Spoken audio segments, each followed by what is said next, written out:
Class 8 जियो lesson 1 संसाधन। संसाधन क्या होते हैं? जो चीज़ें हमारे लिए मूल्य रखती हैं, जिनकी हमारे लिए उपयोगिता होती है, वो संसाधन होते हैं। अब संसाधन में क्या आते हैं? प्राकृतिक संसाधन होते हैं और मानव निर्मित संसाधन, दो संसाधन होते हैं। मनुष्य का जीवन किस पे निर्भर होता है? कृषि पे, संसाधन पे, इन दो चीज़ों पे मानव का जीवन निर्भर होता है। प्राकृतिक संसाधन वे होते हैं जैसे कि जो प्रकृति ने हमें दिए, मिट्टी, वायु, ये नवीकरणीय हैं, इन्हें रिन्यूएबल हैं, ये समाप्त नहीं होते। प्राकृतिक संसाधन कौन से होते हैं? नवीकरणीय और अनवीकरणीय। नवीकरणीय वो जो कभी समाप्त नहीं होते, रिन्यूएबल हैं, जिन्हें दोबारा बनाया जा सकता है। अनवीकरणीय या गैर अनवीकरणीय, कोयला, पेट्रोलियम, जिसे दोबारा हम प्राप्त नहीं कर सकते। और ये जीवाश्म ईंधन होता है, वो भी एक अनवीकरणीय यानी कि गैर नवीकरणीय संसाधन है, जिन्हें दोबारा प्राप्त नहीं किया जा सकता। जीवाश्म ईंधन किससे बनता है? जीवाश्म ईंधन वनस्पतियाँ जब जमीन में दब जाती हैं, उनसे जीवाश्म ईंधन बनता है।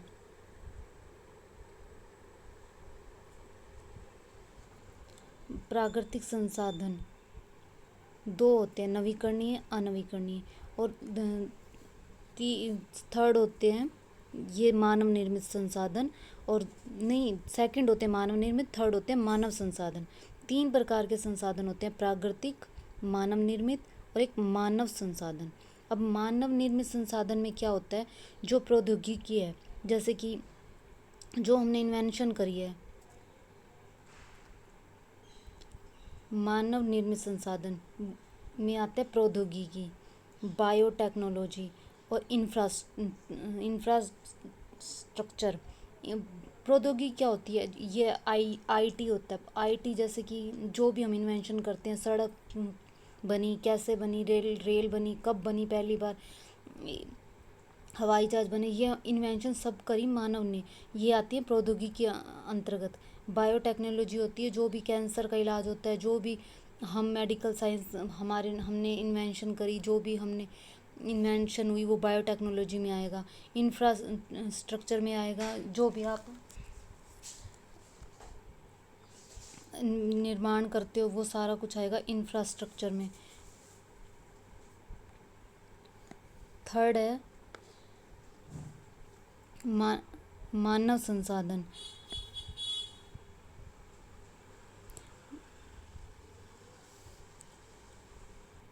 सर्वव्यापी संसाधन, ये सब जगह मौजूद होते हैं, और स्थानीय संसाधन कुछ सीमित क्षेत्रों में ही मौजूद होते हैं। सतत विकास। सतत विकास क्या है? सस्टेनेबल। ये हम सतत विकास वो है जो हमें आगे की पीढ़ियों के लिए संरक्षित करना है।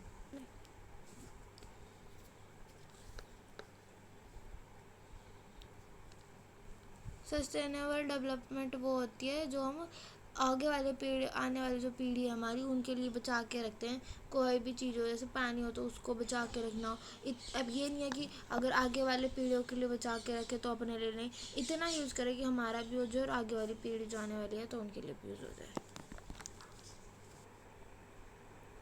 सतत विकास वो होता है, सस्टेनेबल विकास वो होता है जब जो चीज़ें हम यूज़ कर रहे हैं उन्हें हम आगे की पीढ़ियों के लिए संरक्षित कर दें, उन्हें उनके लिए बचा दें। और यहाँ पे था ये जीवाश्म ईंधन किससे बनता है? ग्लोसोफियस वनस्पति होती है, ये कुछ 11th क्लास में क्वेश्चन है। ग्लोसोफियस वनस्पति होती है जिससे ये जीवाश्म ईंधन बनता है।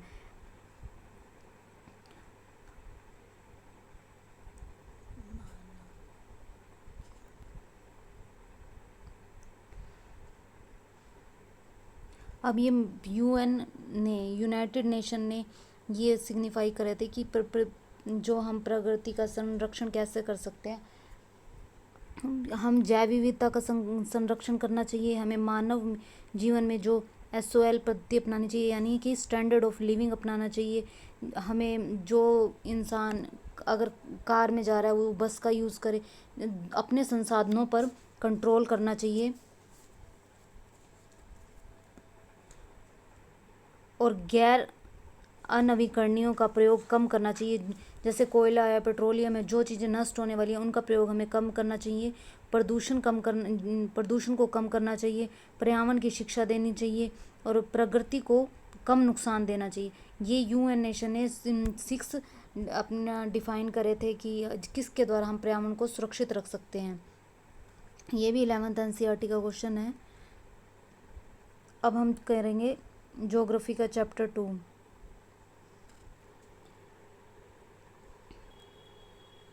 हमारी पृथ्वी पर 29% स्थल है और 71% जल है। जैसे कि स्थल भाग में हमारे घर, कृषि, उद्योग जो भी आते हैं सारे स्थल भाग में आते हैं। अपक्षय क्या होता है? अपक्षय वो होता है जब कोई पदार्थ सतह से अलग हो जाता है, कोई हवा आती है और उसको सतह से हटा देती है, किसी पदार्थ को सतह से हटा देती है, उसे कहते हैं अपक्षय। अगर अपरदन क्या होता है? जब वो हवा किसी भी चीज़ को उस सतह से ले जाती है अपने साथ उड़ा के, जो भी कंकड़ रेत हैं उसको अपने साथ ले जाती है, उसे कहते हैं अपरदन। भूस्खलन वो होता है भूमि का कोई हिस्सा टूटकर अलग हो जाना, उसे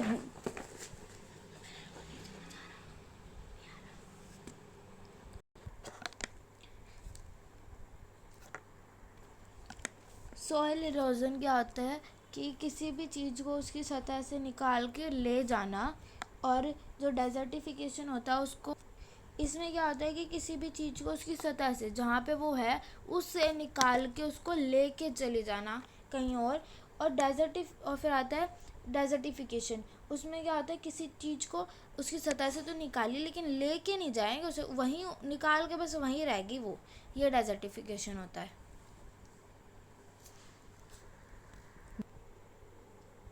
भूसंकलन क्या होता है? भूमि का जब कोई हिस्सा टूटकर अलग हो जाता है उसे भूसंकलन कहते हैं, यानी कि लैंडस्लाइडिंग। ये भूसंकलन का होता है पूर्वोत्तर राज्य में। अब ये है नेक्स्ट है चट्टानों के बारे में। चट्टानें क्या होती हैं? सबसे नीचे अभी हमारा होता है, ये यहाँ होती हैं जनक चट्टानें, मतलब कि जो मोटी मोटी होती हैं। और फिर होती हैं अपक्षयी चट्टानी पदार्थ, ये थोड़ी छोटी होती हैं। और ये फिर उसके बाद आती है बालू, गाद को कहते हैं रेत, क्ले के साथ उपमृदा। और ये होती है क्ले क्या होती है? चिकनी मिट्टी। इसके बाद आते हैं अगले में ये बालू, रेत, क्ले के साथ उपमृदा। और फिर उसके बाद आती है यहाँ जो ऊपर वाली परत होती है वहाँ पे आता है ह्यूमस और वनस्पति के साथ ऊपरी परत में मृदा होती है। ह्यूमस और वनस्पति के साथ ऊपरी परत होती है और उसमें मृदा होती है, यानी कि सोइल। अब मृदा क्या होती है? मृदा वो होती है एक काला पदार्थ होता है जो किससे बनता है? वनस्पतियों के सड़ने से बनता है। और इसमें क्या होता है? एनपीके होता है। ह्यूमस में क्या होता है? एनपीके कहाँ होता है? पत्ती में। और नाइट्रोजन कहाँ होता है? पत्ती में। पी क्या होता है? फास्फोरस कहाँ होता है? तने में। और के से potassium, nitrogen, phosphorus, potassium. N कहाँ होता है? पत्ती में। नाइट्रोजन पत्ती में, फास्फोरस तने में और पोटाशियम होता है उसकी जड़ में। ये पोषक तत्व एक मृदा में पाए जाते हैं और ये मृदा किसी भी प्लांट्स को ह्यूमस प्रदान करती है। ये ह्यूमस कैसे बनता है? एक काला पदार्थ होता है जो वनस्पति के ज़मीन में दब जाने से प्राप्त होता है, उसे ह्यूमस कहते हैं। जो आप खाद के रूप में जिसे आप मिट्टी में डालते हो वो ह्यूमस ही होता है, वो काले रंग का पदार्थ। सबसे ऊपर जो सॉइल होती है वो ए होरिजन होती है, जिसमें हम प्लांट्स ग्रो करते हैं। और उसमें क्या होता है? ह्यूमस होते हैं और फाइन पार्टिकल्स होते हैं। किसके? जो सबसे नीचे रॉक होती है वो कौन सी किसके जो सबसे नीचे रॉक होती है उसके फाइन पार्टिकल्स होते हैं। ठीक है। जैसे अब ये सबसे नीचे वाली रॉक होगी, उससे ऊपर वाली होगी, ये सबसे नीचे, उससे ऊपर और ये ऊपर। तो ये इसमें क्या होता है, सबसे नीचे वाले में तो सबसे बड़े होते हैं, जैसे हम बेड रॉक या फिर पेरेंट रॉक। क्योंकि पेरेंट रॉक इसलिए कहा गया क्योंकि ये जो ये इसी रॉक से बाकी ऊपर की जो रॉक्स हैं, इन सब रॉक्स का उत्पादन हुआ है। ठीक है। उसके बाद आता है फिर ये सी ऑरिजिन कहते हैं जिसे हम, या फिर फ्रेगमेंटेड रॉक मटेरियल। ये किसके बीच में होता है, सब सॉइल, इसे सब सॉइल कहते हैं। और इसके बीच में, किसके बीच में, बेड रॉक या फिर पेरेंट रॉक के बीच में। और इसमें क्या, ये क्या होता है, जो छोटे छोटे पीसेस होते हैं रॉक से, उसमें वो पेरेंट किस में आते हैं, फ्रेगमेंटेड रॉक पार्टिकल्स, मतलब कि जो बेड या फिर पेरेंट रॉक से छोटे पार्टिकल। ठीक है। फिर आता है बी हॉरिजन, जिसे सब सॉइल कहते हैं। और जो क्या होता है, सी और बेड रॉक। अभी इसमें तो हम क्या होता है, बी में क्या होता है, ये इसे हम सब सॉइल कहते हैं। ठीक है। इसको हम टॉप सॉइल कहते हैं, इसको हम कहते हैं फ्रेगमेंटेड रॉक मटेरियल, और इसको हम पेरेंट रॉक कहते हैं। ठीक है। उसके बाद फिर आता है, हम शुरू से कर लेते हैं। जैसे बेड रॉक में क्या हो गया, ये सबके मतलब पेरेंट होते हैं, ये सबसे बड़ी होती है। इन्हीं से मतलब ऊपर वाली जो रॉक्स होती है, मिट्टी होती है, जो उसी का मतलब उनसे होती है, इसी से बनती है। फिर आता है सी ओरिजिन। इसमें क्या होता है, इससे छोटे पार्टिकल होते हैं। बेड रॉक या पेरेंट रॉक से छोटे पार्टिकल्स होते हैं। होते तो वो पत्थर है, लेकिन उससे थोड़े छोटे होते हैं। ठीक है। उसके बाद आता है फिर ये बी हॉरिजन। बी हॉरिजन जिसे हम सब सॉइल कहते हैं, उसमें क्या होता है कि टॉप सॉइल के नीचे होती है वो, और छोटे छोटे पार्टिकल होते हैं, जो कि उसमें क्या होता है, सॉल्युबल मिनरल्स और आयरन ऑक्साइड्स होते हैं जिसमें। ठीक है। लेकिन वो ये जो सी ओरिजिन होते हैं, इससे छोटे होते हैं बल्कि। ठीक है। और फिर आता है ए ओरिजिन, सबसे ऊपर। उसमें क्या होता है, ह्यूमस और फाइन पार्टिकल्स होते हैं। किसके, मतलब बिल्कुल पतले पतले पार्टिकल्स किसके होते हैं, हमारे ये जो सबसे बड़े रॉक, फिर उससे छोटे, ऐसे तो सब उससे मतलब फिर आते हैं उसके फाइनल पार्टिकल्स। मृदा का निम्नीकरण। मृदा का निम्नीकरण क्या होता है कि मृदा की उर्वरता कम हो जाना, मृदा का निम्नीकरण होता है। मल्च क्या होता है, मल्च वो होता है मृदा का संरक्षणकारी कवक। मल्चिंग करना कहते हैं ना, मल्चिंग करना, उसको एक कवर प्रदान करना, उसका संरक्षण करना, मल्चिंग कहलाता है। प्रवाल क्या होता है, प्रवाल वो होता है, प्रवाल क्या होते हैं, हाँ ये प्रवाल होते हैं। प्रवाल में क्या होता है, एक स्नेल का यूज़ होता है मल्चिंग में। अब ये प्रवाल एक प्रकार की प्रजाति होती है। इनका एक बाहरी आवरण जो एक पतला से लेयर की शेल टाइप में इसका लेयर होती है, और इनको हम जो भी मिट्टी होती है जो उड़ रही होती है, उसको उसकी एक परत बना देते हैं, ताकि हवा आने से कोई भी, अगर हवा चलती है उस मिट्टी को नुकसान ना हो, उस मृदा को नुकसान ना हो, इसलिए उनकी एक परत बना देते हैं। इन स्नेल जीव की उनका बाहरी आवरण होता है, उनकी परत बना देने से, यानी मल्चिंग कर देने से, मल्चिंग में इनका यूज़ होता है। किसका, परवाल, इन स्नेल का उस मल्चिंग में यूज़ होता है। समोच्च रेखीय रोधिका। समोच्च रेखीय रोधिका क्या होती है, इसमें अगर मान लो कोई भी एक भूमि है, उसको ऐसे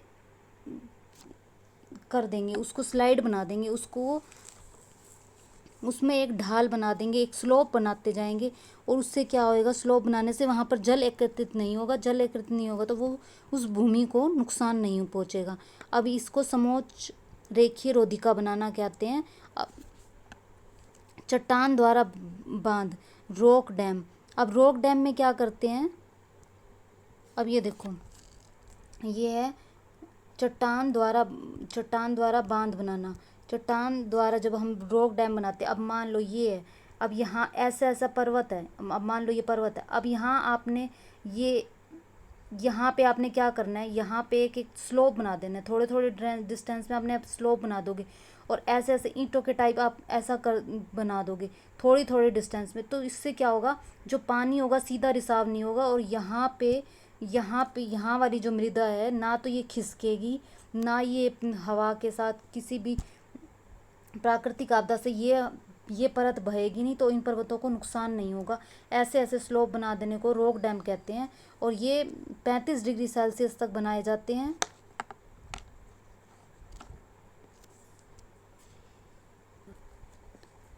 अब ये है नेक्स्ट है वेदिका फार्म। वेदिका फार्म में क्या होता है, मिट्टी कटाव को रोका जाता है। अब मान लो कोई भूमि है, ठीक है, अब यहाँ पे एक फसल लगी, यहाँ पे एक फसल लगी हुई है, ये मृदा है। अगर हम उसको ऐसे ऐसे कटाव नहीं डालेंगे, वहाँ पर ऐसे ऐसे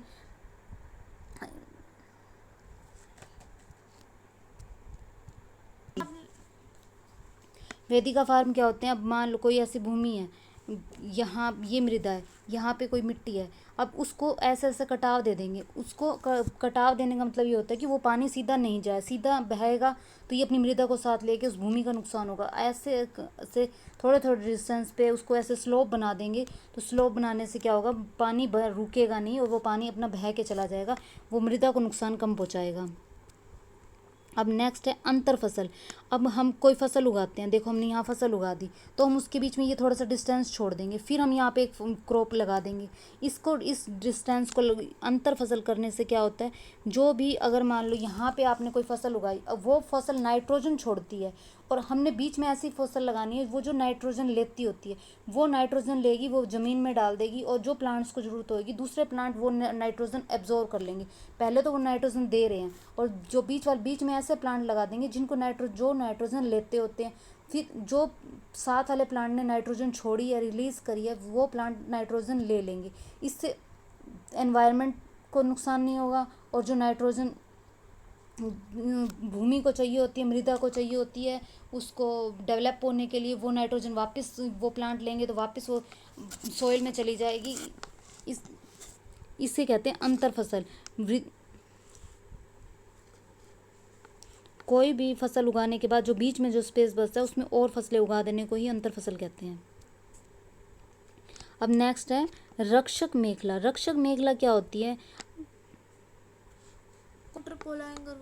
रक्षक मेखला क्या होती है, अब ये देखो, अगर मान लो कोई पेड़ लगा हुआ है, इसके पास डिस्टेंस में आप पेड़ लगा दो, अगर जो भी बहुत तेज हवा आएगी तो वो हवा इन पेड़ों को नुकसान नहीं पहुंचा पाएगी। वो जब ये पेड़ पास होंगे तो वो वायु का नियंत्रण बना रहेगा। जल, जो हमारा 1% जल है वो पीने योग्य जल है हमारी धरती पर, और 97.3% जो महासागरों का जल है वो एक खारा पानी है। प्रति व्यक्ति औसत जल का उपयोग 1975 में 3850 घन सेंटीमीटर प्रति वर्ष था और अब वो 2000 में बढ़कर 6000 घन किलोमीटर प्रति वर्ष हो गया है। जो जल हम यूज़ करते थे 1975 में 3850 घन किलोमीटर यूज़ करते थे, वो बढ़कर 2000 में 6000 घन किलोमीटर प्रति वर्ष हो गया है। जल संरक्षण कैसे, जल का संरक्षण कैसे कर सकते हैं, वनों को लगाकर जल का संरक्षण कर सकते हैं। रेन हार्वेस्टिंग के द्वारा भी हम जल का संचय कर सकते हैं। नहर प्रबंधन के द्वारा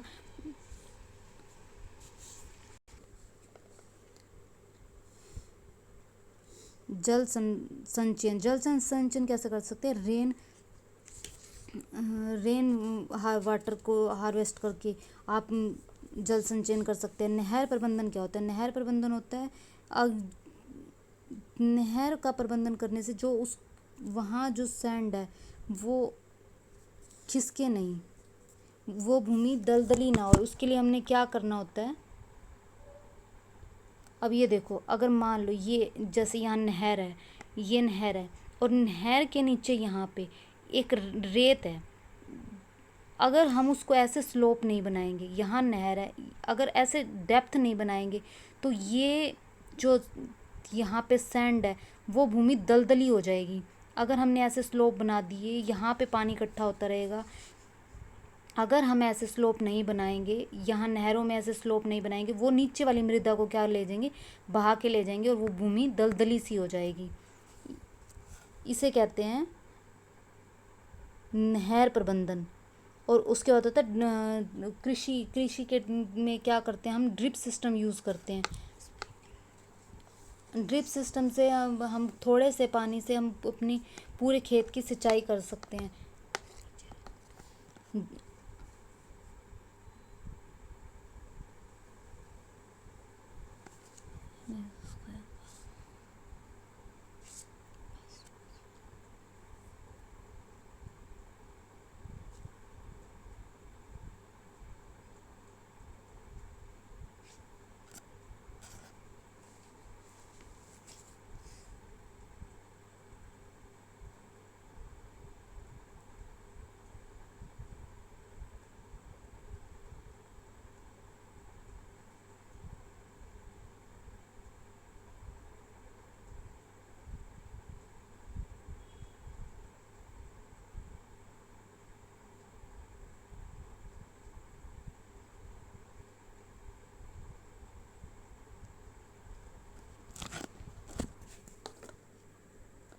राष्ट्रीय उद्यान, राष्ट्रीय उद्यान किसके अंडर में आते हैं, भारत सरकार इनका संरक्षण करती है। बायोस्फीयर रिजर्व होते हैं, संयुक्त राज्य अमेरिका इसका वो संरक्षण करती है। बायोस्फीयर रिजर्व होते हैं वो बड़े लेवल पे होते हैं। ये सब पिछले लास्ट ईयर सेट के एग्जाम में क्वेश्चन पूछा गया था कि बड़े स्तर पर जो संरक्षण किया जाता है उद्यानों का वो होता है बायोस्फीयर रिजर्व।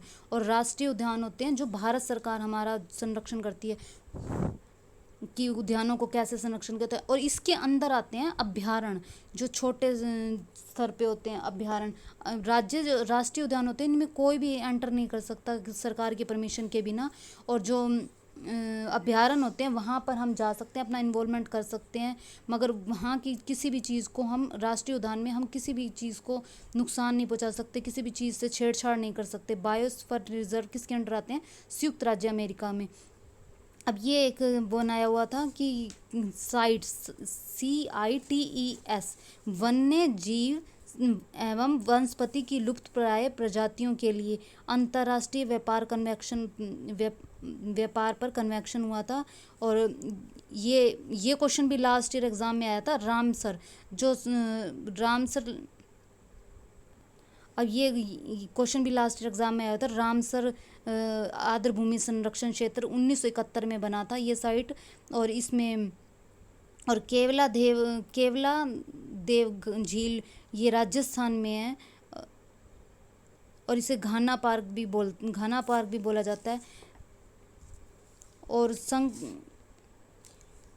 एक मणिपुर में झील है लोकताल झील, ये संकटग्रस्त प्रजातियों में जानी जाती है। लोकताल झील ये कहाँ पे, मणिपुर में है।